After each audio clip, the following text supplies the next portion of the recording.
आदाब नाजरीन, news 16 digital में आपका खैर मकदम है।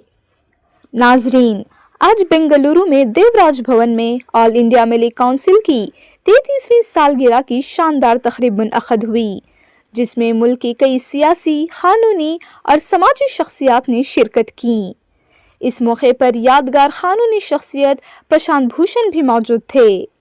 तकरीब में सदर all India Milli council Khalid Saifullah Rahmani, साबिक मरकजी वजीर CM Ibrahim R Roshan Baig, AICC के जनरल सेक्रेटरी मंसूर अली खान, वजीर ममलिकत आगा सुल्तान, महरोज खान और मिली काउंसिल के कर्नाटक चैप्टर के अहदेदार सुलेमान खान भी शरीक हुए।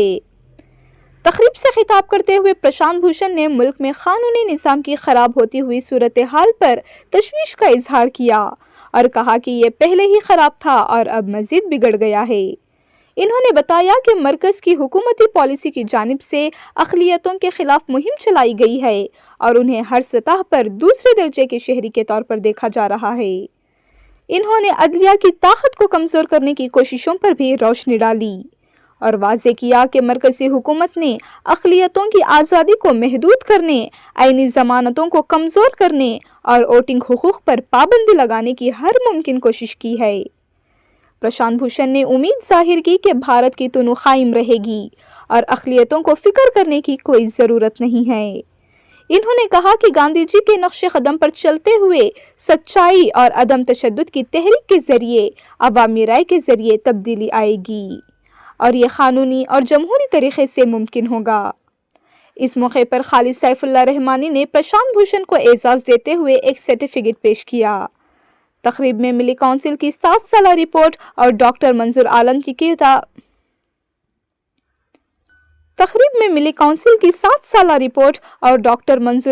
किताब एम्पावरिंग द मार्जिनलाइज्ड भी जारी की गई। तकरीब के इख्तिताम पर खालिद सैफुल्लाह रहमानी ने कहा कि मुल्क ने 1947 और 1992 के वाक़ियात और सिख नस्ल कशी देखी है, लेकिन तुनु कायम रहा। इन्होंने यकीन दिलाया कि बुरा वक्त आएगा, लेकिन तब्दीली यकीनी है और लोग वक्त के मुताबिक जाएंगे और हालात का सामना करेंगे। आइए देखते और जानते हैं इसकी मज़ीद तफसीलात। हम बैंगलोर आए हैं, ऑल इंडिया मिली काउंसिल का जो प्रोग्राम है उसमें आप आए, क्या कहना चाहेंगे? पहले तो मैं ऑल इंडिया मिली काउंसिल को बधाई देना चाहता हूं उनके फाउंडेशन डे पर। दूसरा मैं ये कहना चाहता हूं कि देखिए, देश के हालात बहुत खराब हैं। आज अल्पसंख्यकों के ऊपर बहुत हमला इस सरकार के द्वारा किया जा रहा है, इस सरकार और उनके पिट्ठुओं के द्वारा। आज सारे जितने स्वतंत्र संस्था थी, जैसे election commission, controller and auditor general और काफी हद तक न्यायपालिका को भी सरकार के कब्जे में कर लिया गया है और उनकी स्वतंत्रता खत्म करी गई है और मीडिया को भी अपने कब्जे में सरकार ने कर लिया है। लेकिन अच्छी बात यह है कि एक इंडिपेंडेंट मीडिया सोशल मीडिया और इंटरनेट पर खड़ी हो गई है और उसकी वजह से मेरा मानना यह है कि पब्लिक ओपिनियन आज सरकार के खिलाफ है। इलेक्शन वो भले ही जीत जाएं, थोड़ा हर तरह की बेईमानी करके, घूस, सरकारी पैसे से घूस देकर, जैसे इन्होंने बिहार में किया, लेकिन पब्लिक ओपिनियन खिलाफ है। तो मेरा मानना यह है कि अगर हम लोग सब डटे रहे और सही बात कहते रहे और गलत चीजें जो हो रही हैं उसके खिलाफ आवाज उठाते रहे और सत्याग्रह की तैयारी अगर हमने कर ली, तब फिर जरूर हालात बदलेंगे, ये व्यवस्था बदलेगी और ये हुकूमत जाएगी और फिर से एक ऐसा जमाना आएगा जहां पर लोगों के मौलिक अधिकारों की रक्षा करी जाएगी, सारे इंस्टीट्यूशंस फिर से सुधारे जाएंगे और इस देश में फिर से खुशहाली आएगी। सर, वोट चोरी के मुद्दे पर आप क्या कहना चाहेंगे? सर, वोट चोरी का मुद्दा, देखिए, वोट चोरी हम ये देख रहे हैं कि ये जो ऐसा स्पेशल इंटेंसिव रिवीजन किया जा रहा है, ये बहुत जल्दबाजी में और नए तरीके से किया जा रहा है, जिसमें वो कह रहे हैं कि सबको एन्यूमरेशन फॉर्म भरना पड़ेगा, डॉक्यूमेंट्स देने पड़ेंगे तरह तरह के। ये बिल्कुल गैर कानूनी है। मेरी राय में इस तरह का इंटेंसिव रिवीजन कानून इजाजत नहीं देता। दूसरी बात यह है कि बिल्कुल पारदर्शिता नहीं बरती जा रही। वोटर लिस्ट भी मशीन रीडेबल फॉर्म में नहीं उपलब्ध कराई जा रही। तो जो आवेदन आता है नाम जोड़ने का, नाम काटने का, उसको भी नहीं बताया जाता। और ये कह रहे हैं कि हम सिटीजनशिप वेरीफाई करेंगे। सिटीजनशिप वेरिफिकेशन का अख्तियार इलेक्शन कमीशन को नहीं है, वो फॉरेनर्स ट्राइब्यूनल या कोर्ट या फिर केंद्र सरकार को है। इसलिए ये एक तरीका इन्होंने अख्तियार किया है कि हम जिसका चाहे नाम काट दें, जिसका चाहे नाम जोड़ दें। और पर इस पर भी बहुत रेजिस्टेंस हो रही है, तो बहुत आसान तो नहीं होगा ये अचीव करना। ये इनका नया तरीका है। इन्होंने कई तरीके अख्तियार करे कि कैसे हम अल्पसंख्यकों को, खासकर मुसलमानों को सेकंड क्लास सिटीजन बना दें। ये इनका नया तरीका है, लेकिन ये भी हमें नहीं लगता कि सक्सीड करेगा। बिहार में जो है कोड ऑफ कंडक्ट रहने के बावजूद भी जो है पैसे ट्रांसफर किए गए, कोई एक्शन नहीं लिया जा रहा। देखिए, इलेक्शन कमीशन तो बिल्कुल सरकार की कठपुतली बनकर रह गया है।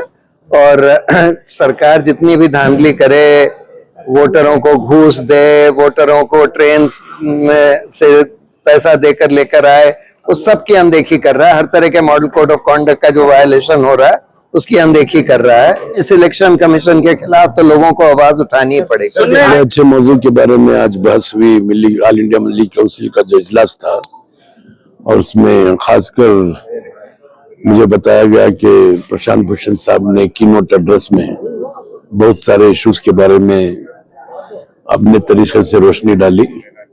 बहुत सारे उलमा इकराम भी यहाँ पर मौजूद थे, उनके नजरियात को भी सामने रखा गया। और खासकर हालात हाजिरा के ऊपर बहस हुई। और मैं समझता हूँ कि इस तरीके की जितने भी हमारे तंजीमें हैं, इदारे हैं, इस तरीके की बहस को जारी रखना चाहिए। और खासकर अवाम के अंदर बेदारी लाना चाहिए कि हमारे जो मुल्क का आइन है, आइन के अंदर हमारे जो तहफ़्फ़ुज़ है, हमारे जो हुकूक है, उसको हम हासिल करने के लिए जो जद्दोजहद करनी चाहिए, उसकी शुरुआत होनी चाहिए।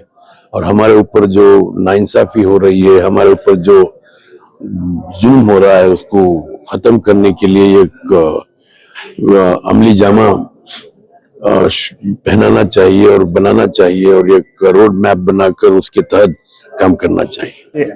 आज जो मिली काउंसिल का ये जो सेमिनार था, प्रशांत भूषण साहब बात के, हमारे उलेमा यहाँ पर हैं। ये मिली काउंसिल जब बनाई गई, ये एक सोशो रिलीजियस और इंटरफेथ डायलॉग की ऑर्गेनाइजेशन थी। और जो आज देश में जो माहौल हो चुका है, और जो माइनॉरिटीज और शेड्यूल कास्ट के खिलाफ जो ये सरकार मुहिम छेड़ी हुई है, इस समय पे ऑल इंडिया मिली काउंसिल जैसे ऑर्गेनाइजेशंस बहुत ही इम्पोर्टेंस रखते हैं। क्योंकि ये ऑर्गेनाइजेशंस सिविल सोसाइटी हो, गवर्नमेंट ऑर्गेनाइजेशंस हो, और दूसरे ऑर्गेनाइजेशनों के साथ एक डायलॉग कर सकते हैं, और दूसरे कम्युनिटीज के बीच में एक डायलॉग कर सकते हैं। और इसीलिए मेरा मानना है कि ये पैन इंडिया ऑर्गेनाइजेशन है, और हर जगह लोकल लेवल पे ऑल इंडिया मिली काउंसिल को और मजबूत करना चाहिए।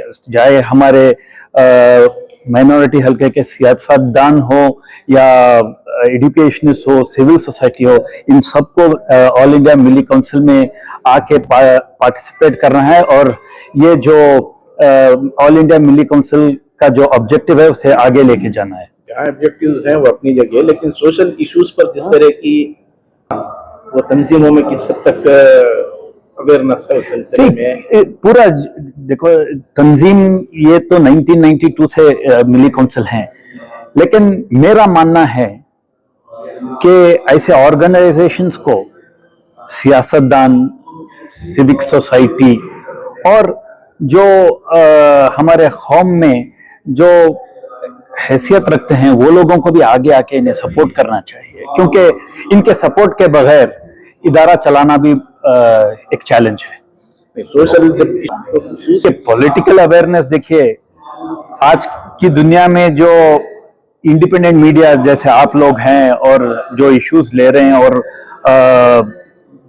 पब्लिक को लेके आ रहे हैं, कौम को लेकर आ रहे हैं, और पॉलिटिकली अवेयर रहने का हर नागरिक और सिटीजन को जरूरत है, और खासकर हमारे मुसलमान कौम को और जरूरत है, क्योंकि क्या हो रहा है, जो मौजूदा केंद्र सरकार है उनका ऑब्जेक्टिव ही ये है कि मुसलमान कौम को सेकंड क्लास सिटीजन बना जाए, और उनकी पूरी पॉलिटिक्स ही एंटी मुस्लिम स्टैंड पे खड़ी है। इसीलिए हमें और चौकन्ना रह के और प्रोग्रेसिव रह के, और हम हमेशा कहते आ रहे हैं, हम लोग हमारे खुद के पैरों पर हमारी कम्युनिटी सेल्फ सफिशिएंट होके जब तक नहीं उभरेंगे, ऐसे हमले होते रहेंगे। और ये इनका स्टेटेड पोजीशन है कि ये सेक्युलरिज्म नहीं चाहते, और ये इलेक्शन ही जीत रहे हैं एंटी मुस्लिम एजेंडा,